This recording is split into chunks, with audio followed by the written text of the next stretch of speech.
The other day, CERN, I was looking at a list of jobs that probably won't exist in 10 years. And somebody who was talking about the list, I can't remember, I think it was on X, suggested that one of the jobs that might go away would be personal financial advisor. Hmm. I don't know. Is that what you do? Yes, Okay. that is what I do. I consider myself to be an investment advisor, but technically I'm a financial advisor. Right, right. Okay. So I would like to start there. You know, What are you doing to make sure that your job is still relevant 5 to 10 years from now? very good question. Um, Certainly trying to stay abreast of the developments and changes in AI and how I might be able to utilize that in my business practice, right? That's one thing. I think a lot of advisors are just not even aware of what's coming down the pipe.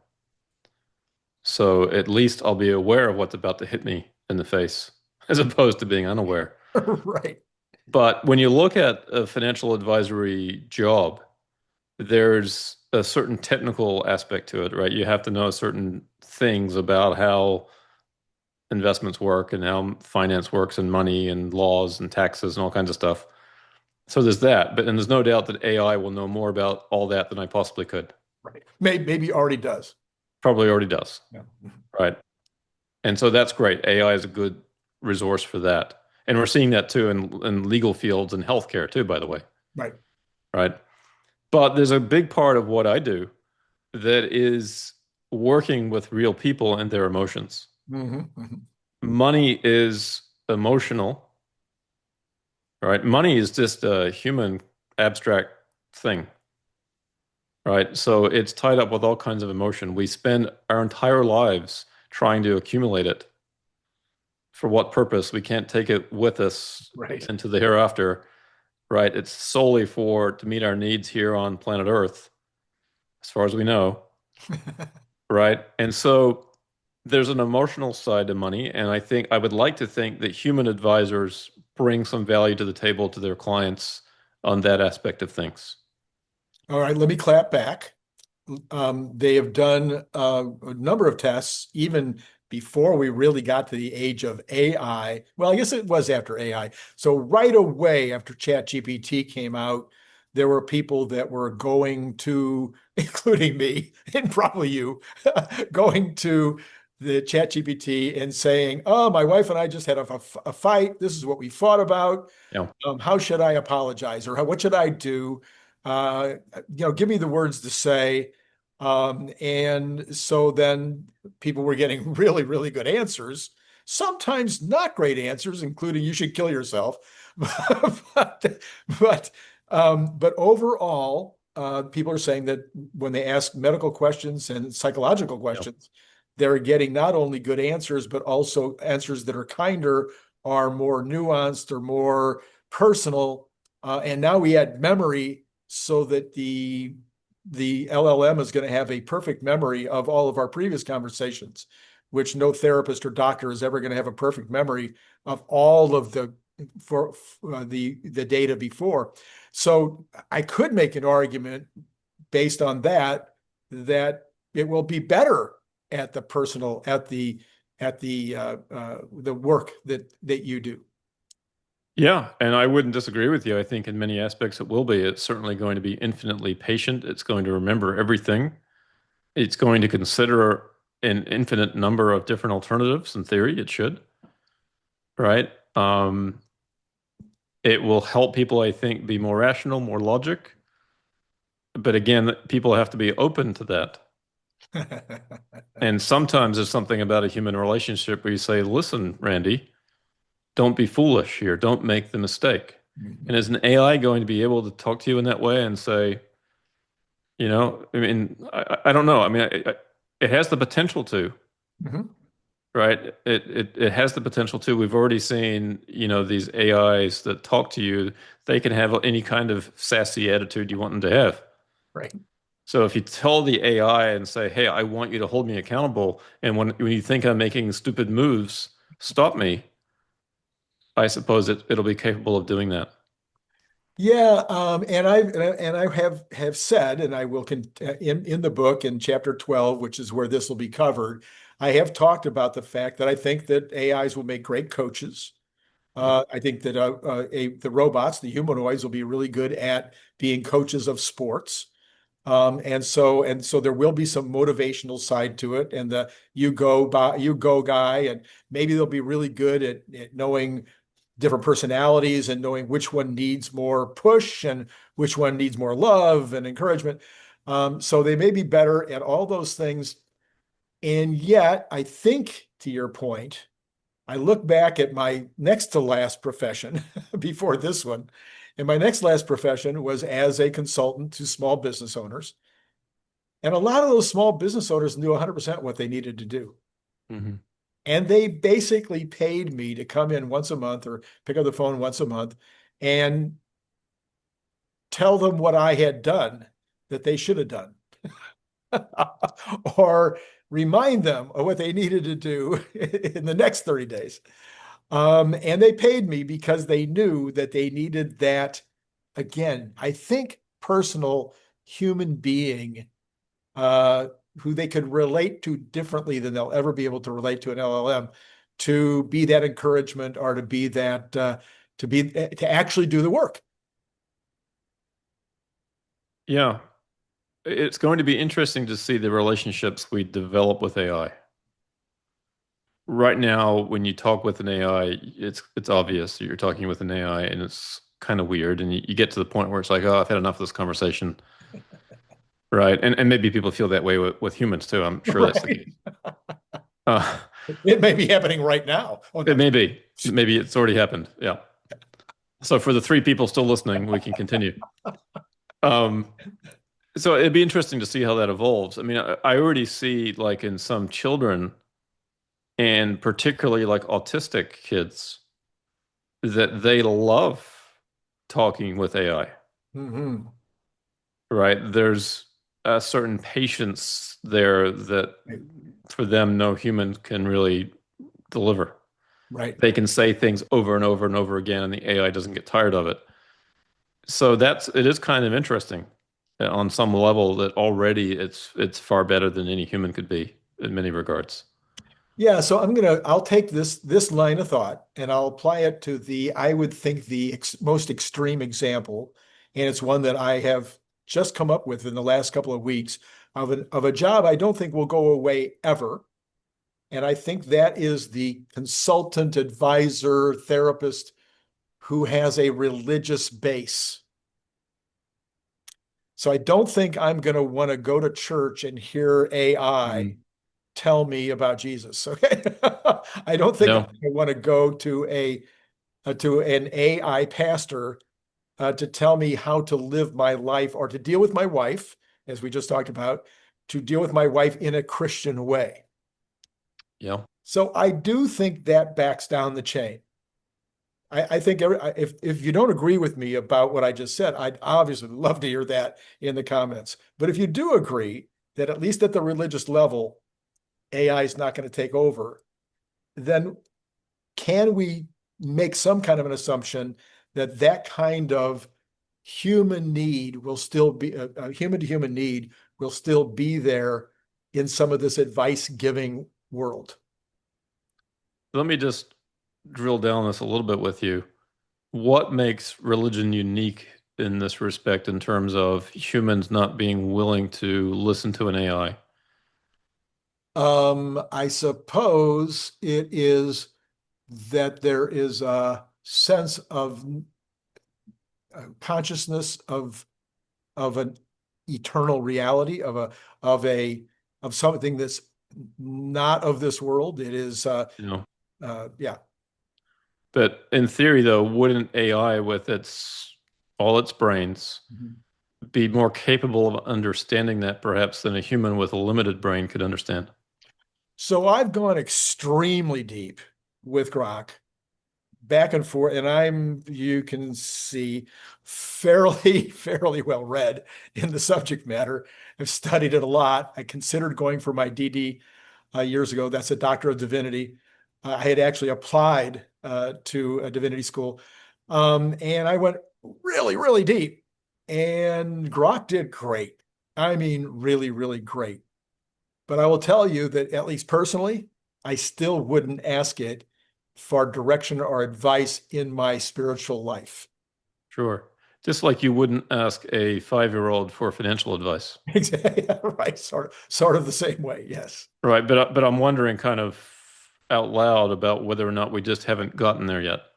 Yeah. Well, that's a very, very good question, but definitely, at least for me. And again, I'd love to hear what other people have to say on the subject. Yeah. Now that doesn't mean I wouldn't ask it for a great interpretation of Right. John 3:16 or something. I certainly would. But there's a lot of difference between asking it to interpret a Bible verse and asking it to give me spiritual advice. Yeah. Yeah. I mean, there is no doubt that the human element is important and maybe increasingly important as we move forward. But I think we're all about to have a new set of tools that we've never had before. If you want to deeply understand something, then AI is going to be your best teacher, right? Right. At least to a point, and then maybe you get to, a level of understanding where only the best physicists in the world now can help you go further, Right. Right. right? Because they're just thinking at a level that the AI is not even aware of yet, perhaps. So now let's pull it down from where we're up at this high level. Let's bring it back down to kind of the base question. And the base question arrived because somebody called you a Luddite the other day. Take me through that conversation. Well, yeah, we were having a conversation about AI's potential to take away jobs. Mhm. And I'm aware of throughout all of human history that technology's always created more jobs than it has replaced, and sometimes massively disruptive. Think about all the women that used to have jobs in telecom as switchboard operators. Right. Think about all the people that used to tend to horses and all those things. There's so many different examples. All the farm workers. Sure. Well, we ended up finding jobs for them in different places. And as a society, we've always been better off. Okay, so I get that. Wealth building. Yes. I'm now just kind of raising the question. I'm capable of holding two opposing thoughts in my brain at the same time. I am raising the question and saying, okay, what if this is different this time? And I recognize the absurdity usually of saying that, right? Because things usually aren't different. Right. But by the way, when we invented the wheel, where we learned to harness fire, things suddenly did become different this time. So there are some examples in history where things were different. Right. Right? Electricity and all kinds of other inventions. And so, okay, so what happens if it is different this time, Randy? What happens if AI destroys jobs faster than we can create them? Mhm. Faster than we can retrain people to do whatever the new job is? Right. And maybe it's training AI is the new job for humans, training robots, Right. right? We all take a robot home and we train it. That's our job. Right. But what happens if we find ourselves in a situation where AI is so capable it's taking over more jobs than we can replace? Well, when I was raising that issue, that's when the Luddite term got thrown my way. Cern, you're a Luddite. That's what they were saying back then, Right. right? And I recognize that. I understand that history. But I'm raising the question and saying, well, what happens if that is in fact correct? Okay. Then what? Right. So I think we have two questions then, and I'm not sure we'll be able to address both of them in this show, but I will try to address both of them in the book. For those of you who haven't decided yet whether you're going to buy the book, this can be a great reason to buy it. Cern's chapter alone, which is chapter 1, will be another great reason to buy it. But all right, Read no further, Randy. They'll read the first chapter and say, if they get through the first. Anyway, so we have here two questions. One is, will there be enough jobs? In other words, will we create plenty of jobs to take care of business? Number two is, what if we don't? So those are really two completely different questions. So let me take at least a few minutes to talk about my chapter, which is mostly on the subject of what will those new jobs be? not going to spend much time in the chapter talking about what jobs are going away. I'll give a couple of lists, and there'll be 80 jobs on the list of jobs that are going away. It's a very long list. And probably your job is going away, or at least in the way that you're doing it now. But I want to talk more about, for at least a few minutes here, the jobs that I think are coming. And I think the number one place that the new jobs have always come not always, that's too strong. Generally speaking, in my study of the last 150 years, most of the new jobs come because people are wealthier. Mm-hmm. So if the average person can spend more on food, spend more on clothing, spend more on entertainment, spend more on education, et cetera, just go down the line of what wealthy people spend more on, then as you get wealthier yet, folks that are now in the lowest classes in the United States or poverty-stricken in other countries will now be able to spend more money on food, more money on education, more money, et cetera, et cetera. So as the wealth builds, if we look at folks that are well-to-do, we might be looking at yachts. We might be looking at that we wouldn't have ever thought of buying in our previous level. We might be looking at regular massages from actual masseuses because we really think it's creepy to have a robot do that.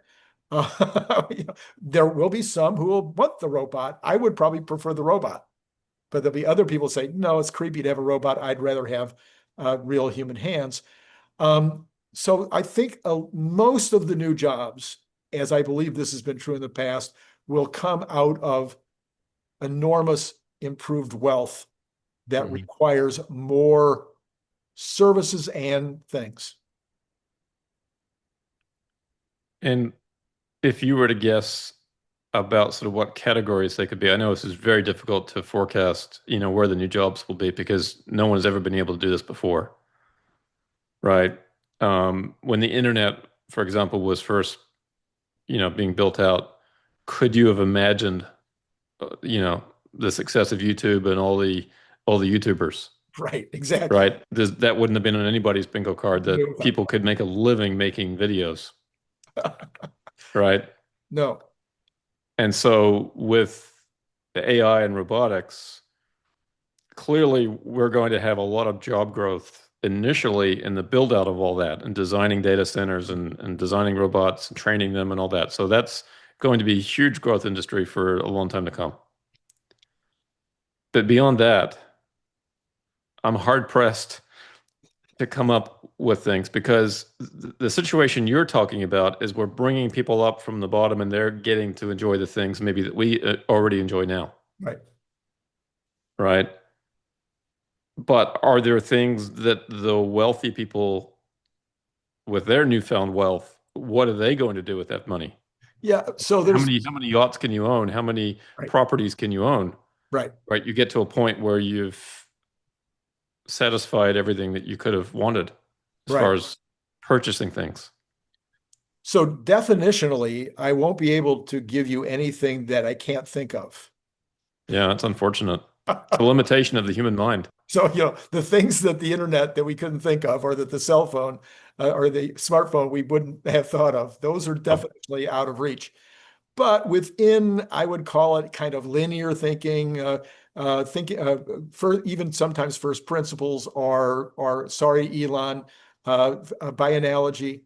I think that the number one category for the wealthy is going to be even more experience. Mm-hmm. And so the example I always use is the first time I went to Venice, there was no question, there was no difficulty getting a room. This is like 40 years ago. Everybody that was there was either Italian or from America, maybe a few from Vancouver, which have always been big travelers. Same thing on cruise ships. They were 5 stories. They were almost all from America or Vancouver, around the world. And I went on multiple cruises in my 30s. Now you go on a cruise and it's 15 stories or 18. I don't know how many stories there are. They're massive. And it's from people from all over the world are on the cruise ship.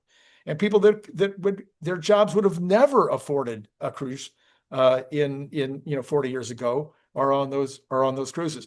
So the kind of the experience, the vacation world is going to just explode. Oh, and of course, Venice, they're talking about limiting the number of people that can come in per day as they are on Bourbon Street, et cetera.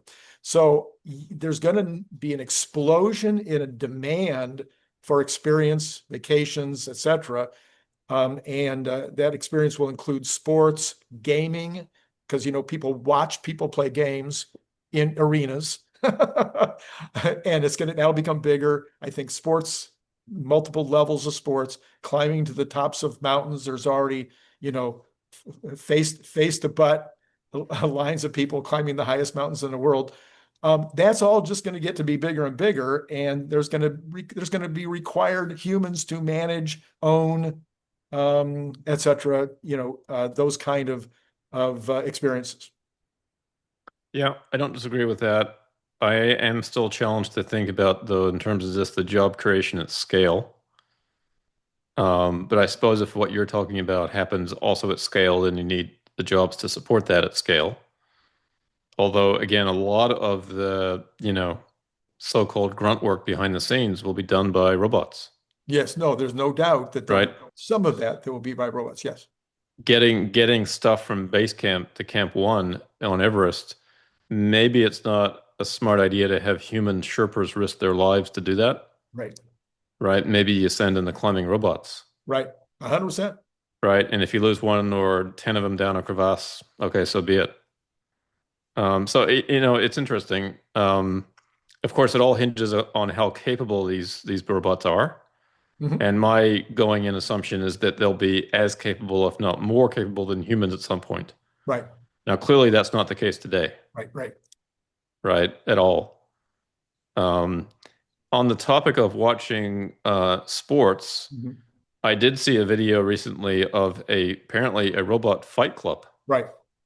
Where people are watching robots fight. Now, to me, it's kind of silly at this point, but at some point, robots could be actually pretty amazing to watch. Right. 100%. Because they'll have skills that no human does. Yes. And I think that there will be at least some sports where robots will participate against other robots. Yeah. And it will be fun and it'll be interesting. But the human version, just like we still watch people play chess, even though they're not it can't beat Big Blue or whatever it is today. People still watch people play chess because they want to watch humans against humans. So I do believe that the sporting world, I even have a theory that we're seeing such a great need for people to go watch sports that now the leagues are getting bigger, plus you're getting subordinate leagues, women's leagues, secondary leagues that are getting good crowds. Where minor league baseball games, you used to have 3 people and the popcorn vendor. Now high schools are they're having high school days and stuff like that, and people are going to these semi-professional sports. And it's interesting too. A couple of thoughts. We all know about the Olympics, but there's also a lot of sports that don't make the cut with the Olympics. Right. And so now we have something called the World Games, where it's the sports that didn't make the cut for the Olympics or in the World Games. Right. So it will only allow those kinds of things to blossom because there'll be a bigger market for that content, so to speak. Right. I also think it could be interesting to see sports that blend robots and humans together. Yes. Right. Maybe it's a half human, half robot, soccer match or something like that, right? An entirely new game that's designed around it. them. Yeah. So there'll be some innovation, I think, in areas like that. I think the other thing we're going to see is going to be what, and I didn't come up with this, I forget, one of my co-hosts did, I think, will be the ownership society. So we will own robots, we will own robotic cars, we will own different kinds of embodied devices that will do these things. We will probably own 3D printers, we will own small plots of small vegetable gardens or small other methods of providing food locally, because that's what people will want because they're rich, because they can afford it.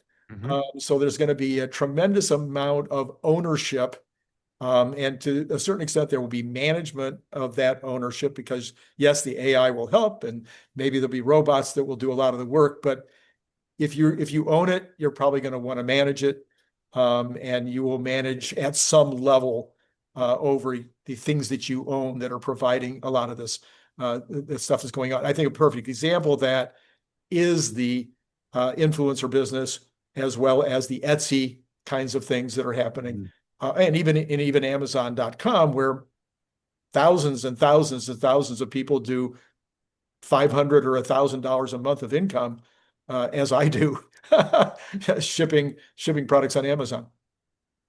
Yeah, I think that's interesting, isn't it? Because what we're seeing then is a decentralization of virtually everything. And there's a lot of activities that have benefited from centralization, but also there's some big negatives associated with that. Right. Right. And we've seen the centralization of media and what that's done. And now we're seeing the decentralization of media and what that's allowed, all the different voices and opinions that can be brought to the surface. I think ultimately we'll see that in everything. And AI and robots will allow for that. I think that's really interesting. All right, Yeah. well, let's leave it at that because I want people to read the book, and if I gave away everything on the show, then I would lose readers. So, We've just scratched the surface, Randy. We okay, could but go on for hours. yes, I could. Now let's go the other way. What happens if, in fact, all of my brilliant ideas are still not enough? What happens in terms of I can't get a job? There's just no more jobs. Do we need a universal basic income? Do we need to retire earlier, cut the work week? What are some of your thoughts? Yeah, the short answer is unless you want wars and riots, then you need to feed the people. And in order to feed the people, you need to give them money. Or, a job, either, money or means to make money themselves, a job, Mhm. or just money. Mhm. And the cool thing is, I think, as I look at this, we're going to have such deflation from the technology that maybe the money printing that happens is not as inflationary as it would otherwise be. Right. And therefore, it's okay.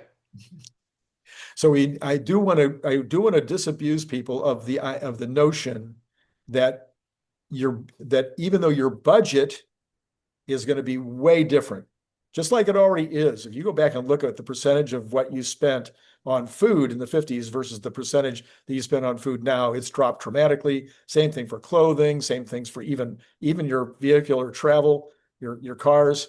All of that has decreased a ton. Obviously, your television set is way less expensive and you get way more TV. Millions of those kind of examples, but there's always going to be scarcity. Some people are like, well, we'll have no scarcity. So yeah. No, there's only going to be so many people that can attend a concert. There's Yep. only so many people. There's only so many places you can put a house next to the beach. And you can just go down the list, only so many diamonds. So there's still going to be scarce things that people will want to earn money more than just some basic income in order to acquire those scarce resources. A scarce resource might be going to Venice. It may be a time resource as well as a financial resource Yep. where you have to do it 2 years in advance and pay a huge amount of money in order to be able to go to Venice. That's right. Yeah, all those things that we can't make more of, print more of, should become a whole lot more valuable in a deflationary world. It's interesting on the real estate topic. I was having a conversation with somebody recently about that. And it's interesting because as we drive down the cost of labor and the cost of transportation, the cost of materials, in theory, making new houses should be way cheaper than the current cost of any house. So Absolutely. therefore, the current value of any house should go way down. Now, it depends on where the house is located. Mhm. And you say, okay, well, there's only so much beachfront. Well, is there? Look at Dubai. Yeah. Look at Monaco. They just added onto their coastline. So with cheap enough energy, technology, and resources, you can build more coastline if you want to. or you can use coastline that most people hadn't thought about using Yeah. before, because we no longer need to be near rivers. We no longer need to be near the railroad. Yeah. It's going to be a much more decentralized world. And so a lake that nobody would have considered because it was 50 miles from the close or 100 miles from the closest city. No, that'll be a perfect place to live. A lot of people want to live 100 miles from the Right. closest city. Right. And there's a lot of environments that, by the way, with low enough cost of energy, you can plant trees in the desert. Yes. You can desalinate. You can have abundance of water. So there's a lot of environments that previously were kind of not really possible to develop from a real estate perspective. And so, yeah, there'll be scarcity, but also there won't be. Right. And we'll also be able to create Disney World-like environments for people that want that, Right. 100%. right? And so it's not just mountains and beach, it's whatever you can dream of that you want to Right. be living next to. 100%. I love it. I love it. So, okay, now let's get the last thing I'd like to look at just quickly is the idea of this universal basic income as a solution. And I think the solution, I'm going to use the example I always talk about from when I owned my factory, that every November I would have to lay off because we were seasonal bicycle business. Nobody buys anything from November to February. So we would lay people off, and people they understood the rhythm. They were going to be hired back in March. So I also figured out the rhythm. And so I figured out a method. And my method was I would go in, I say, okay, it's that time of year. Would you guys like to all work, everybody in this department, the printing department, let's say, would all of you in the printing department prefer to work 3 days a week? Or would 2/5 of you like to go home? Mm. And so they would have a conversation, blah, blah, blah, blah. And it turns out, because there was several women with young children, 2/5 of them would rather go home, get unemployment insurance, but come back to work in March. Yep. And then I'd say, is there any, now that we've got that taken care of, is there anybody else that would just like to go home? They'd like to they'd like to take a very long vacation and get unemployment insurance. And there would be maybe one other person that might say, yeah, I'm good with that. So I think this is the kind of world that we'll be in. We're already seeing a little bit of this. 3% of women with small children have left the workforce this year. Mm-hmm. So we're seeing maybe enough wealth already kind of showing up under Trump to where some young mothers are saying, and they're also maybe this trad wife thing, but some women are leaving the workforce. So I think that's the kind of thing we'll see as wealth builds up. People can make choices that they didn't even think they could make to go home. They don't need, maybe in each household, only one spouse needs to work instead of both spouses.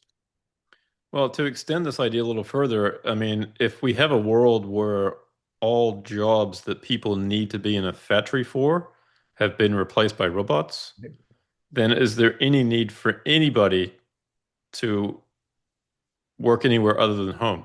Right. Yes.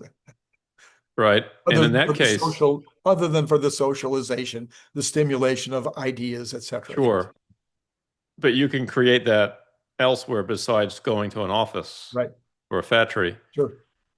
And to your point about how, millions of people became YouTubers and had their own media channels, essentially, right? Mm-hmm. Some smaller than others, some quite large, some have massive reach. Right. Look at Mr. Beast. Yes. Right. Does that idea then translate to virtually every job? That everything's decentralized. You no longer need companies to organize people. You no longer need HR to organize people. The AI does that. Right. And we all just become sort of independent actors in this economic system.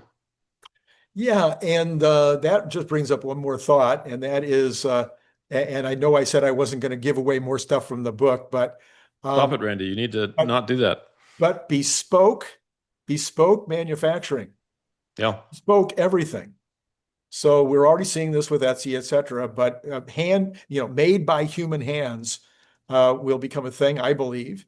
And that would take us back to what we called, when I first started out in business, the cottage industries. Yeah.